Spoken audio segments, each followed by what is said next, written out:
Hey there everyone, welcome to our tutorial on Google Keyword Planner, what every business owner should know about and how to use it properly. So if you don't know what it is, Google Keyword Planner is basically a free tool that is used to help make informed decisions about keywords. A keyword is basically anything you can type into a search box. People will call it long tail keywords and keyword phrases, and there's a bit of semantics that go into there. But if you're just starting out, that's not something that you need to worry about. Getting back to Keyword Planner, it was a tool that was built out by Google for advertisers, so it would be easier for them to go ahead and create campaigns on Google AdWords, basically letting them know information about who's looking for what at whatever time and how much money it's going to cost you to get that click. So you'll be able to find information relevant to your audience without wasting your time and money. So if you're just starting out, you don't really need to go ahead and spend hundreds of dollars every month buying new tools. You just try this out, see if you have all the information you need. And once you've narrowed down your results, your research into a specific section, and only then will you really need to worry about more and more complex and intricate tools. So to start off, we need to figure out what keyword research is and why do you need it and who needs it. So if you don't know, keyword research is basically research on keywords. That's pretty self-explanatory. Figuring out what people are looking for, figuring out whether your business aligns with them, whether these are the right type of people, being able to rank on those ads, and finally to increase your sales and revenue. We're basically going to be going over three things in these tutorials: using keywords for SEO, using Keyword Planner to drive better results on your PPC campaigns, that's pay per click, and finally, the nitty-gritty of keyword research. We'll basically go ahead and look for a keyword that we use in our own agency so you have a real-life working example. Like we were saying, Keyword Planner can be used by two people. One are business owners that are trying to create campaigns and finding keywords to convert on. It's pretty much the same process. The only difference is if you're a business owner, your goal is to look for a very low, very low competitive keywords so that you can spend as little money as you can and rank number one in that specific search term so you can get more visitors that are looking for the ideal target. But if you're into content, it's a bit different because you want to rank for that highest, hardest, most, the keywords behind with the most money. So if you're into content and if you have your own niche blog, if you're writing about gardening in San Francisco or something, it's a bit different because you want to rank for the highest competitive keywords. So if your goal is to make money on your blog with Google AdSense or something, then you want to make sure that you're trying to back keywords that have a lot of money behind them. So you don't want to be the number one blog of a very obscure category with no money behind it. One thing that we found recently when we were doing some research for software is that open source programs like open source CRMs and open source anything has very little competition because, to be honest, there's no money to be made in that. People that are looking for open source software are generally not the guys that are looking to pay money. So that's a really cool thing. If your model is generating revenue through Google AdSense, that's not the niche you want to be in. So that's one side of the spectrum. The other side of the spectrum are business owners. Whether you want to try to create content on your own blog and rank for a specific keyword, or you want to figure out which keywords have actual value and which you can afford to get a click for. Because if you want to find something like diet or weight loss, it's going to be ridiculously competitive for you. So you can't really sell products on that through Google AdWords. Well, you could, but you're not really going to make a profit unless you have insane conversion rates, because you'll be looking at spending $10s and $20 per click and above. So what you're trying to do is look for a decent keyword which you think will have good results. Now, of course, this doesn't justify everything. There's still a ton of A/B testing that you need to do. with words, with URLs, with designs, and that's a different topic for another day. Nowadays, the internet plays a very important role in our lives. More and more people are looking for specific services or products using search engines every day. Do you want to increase the efficiency of your site, store, or social network page? We'll help you surge through the competition in order to successfully grow. In this modern internet-driven world, you have to be at the top of the browser's list. We're a company that provides a full package of internet marketing services, so let's work together. We've helped hundreds of businesses and we can help you too. www.surgeviral.com.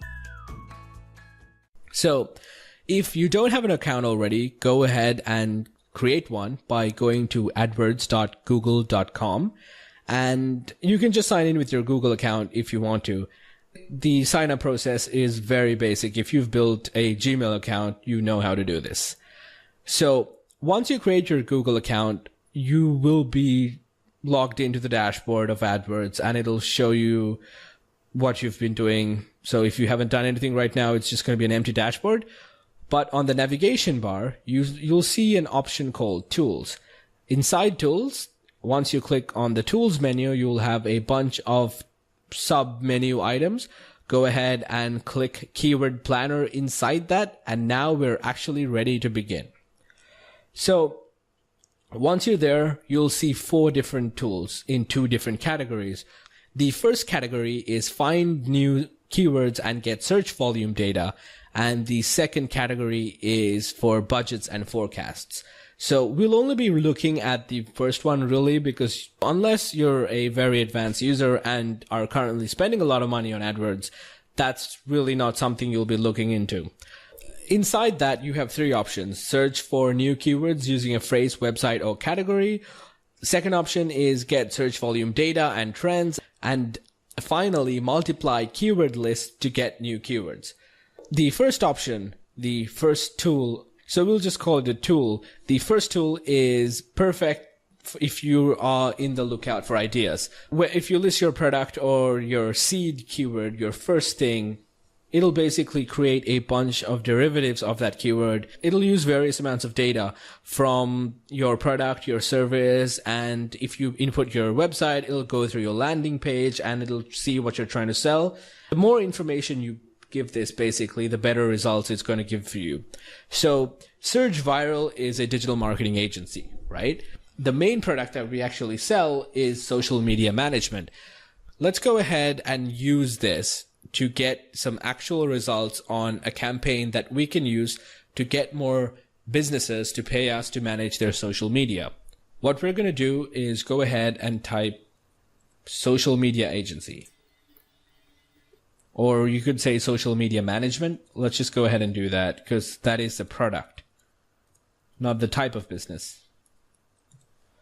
And we'll go ahead and put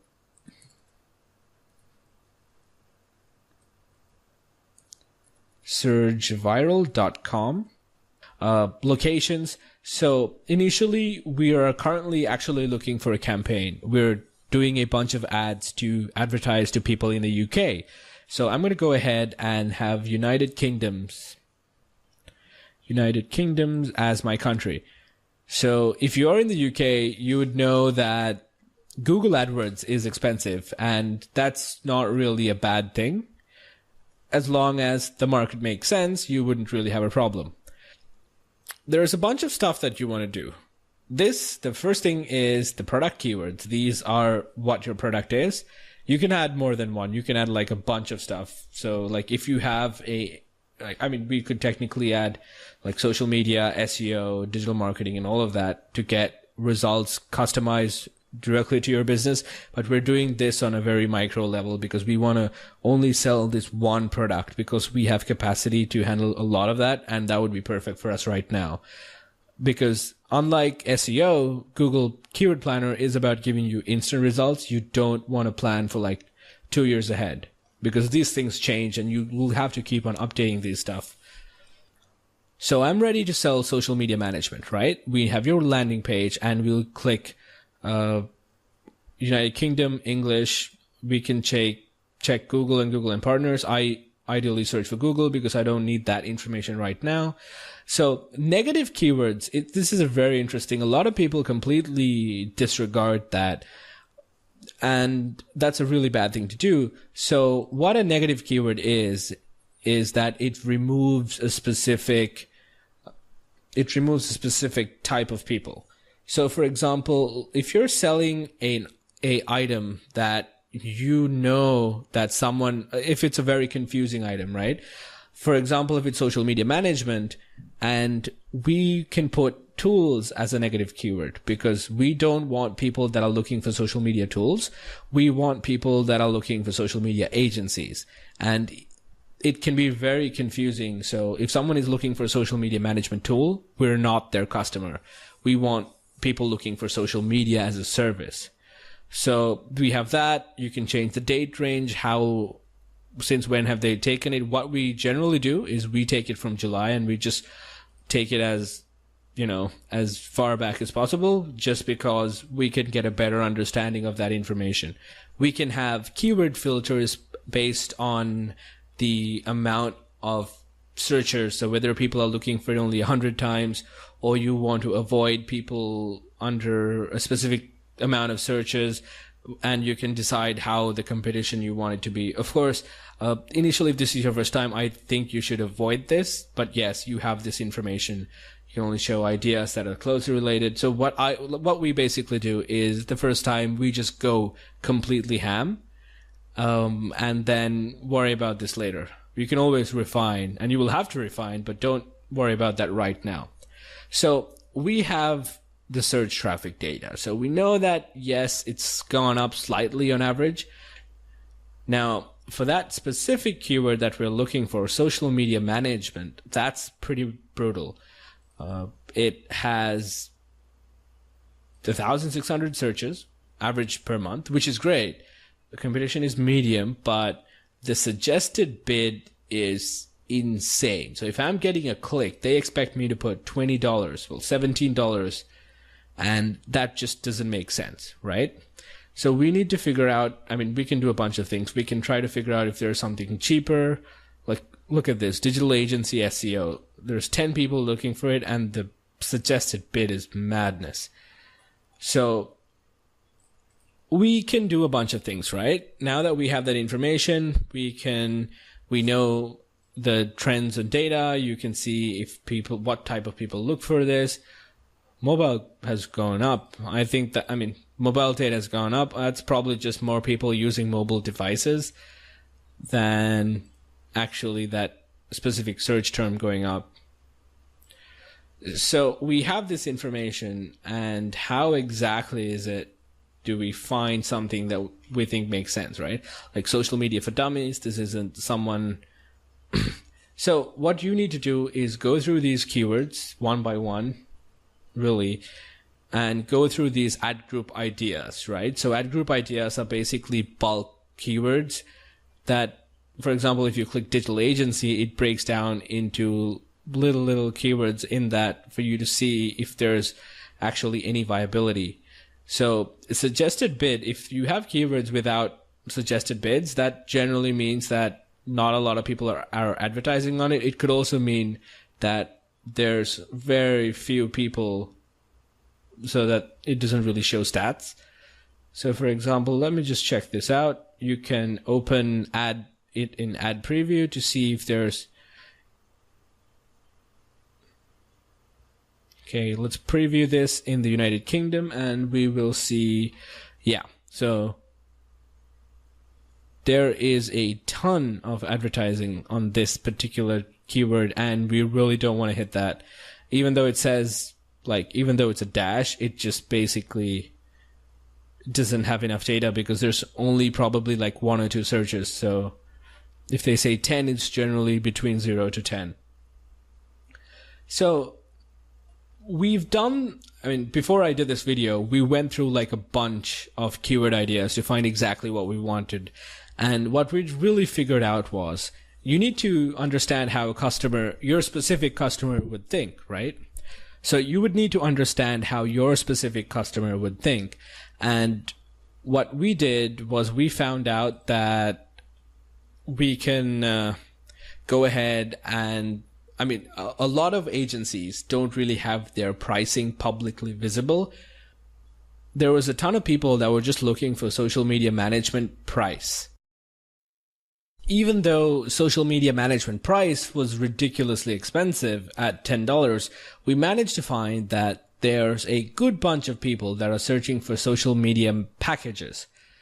You can see that the trend is generally going up. There is about 140 people. Yes, that's not a ton of people, but you don't need to find keywords with millions and thousands of people searching for. Actually, it's better if it's a small group of people that you think are going to be your perfect audience, right?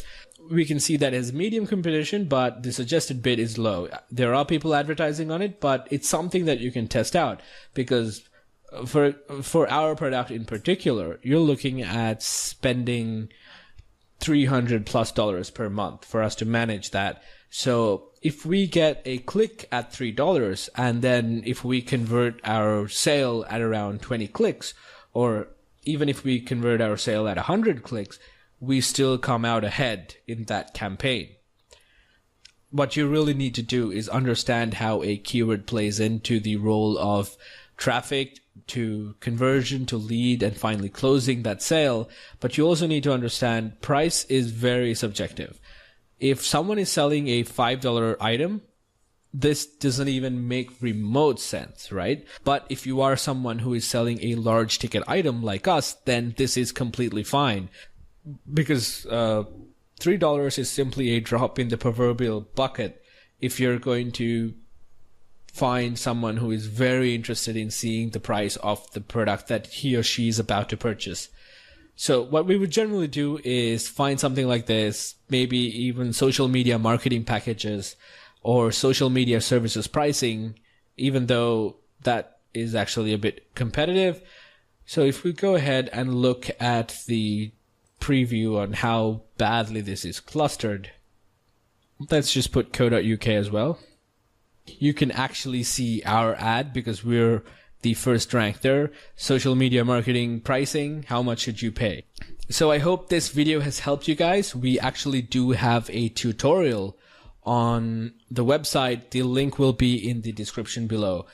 So we'll be creating a bunch of tutorials on everything to do with digital marketing, social media, SEO, and all of those good stuff. So if you need help with any of that, go ahead and click that subscribe button. Or if you own a business and you simply don't have the time to deal with this, go ahead and visit our website, www.searchviral.com. Nowadays, the internet plays a very important role in our lives. More and more people are looking for specific services or products using search engines every day. Do you want to increase the efficiency of your site, store, or social network page? We'll help you search through the competition in order to successfully grow. In this modern internet-driven world, you have to be at the top of the browser's list. We're a company that provides a full package of internet marketing services, so let's work together. We've helped hundreds of businesses and we can help you too. www.searchviral.com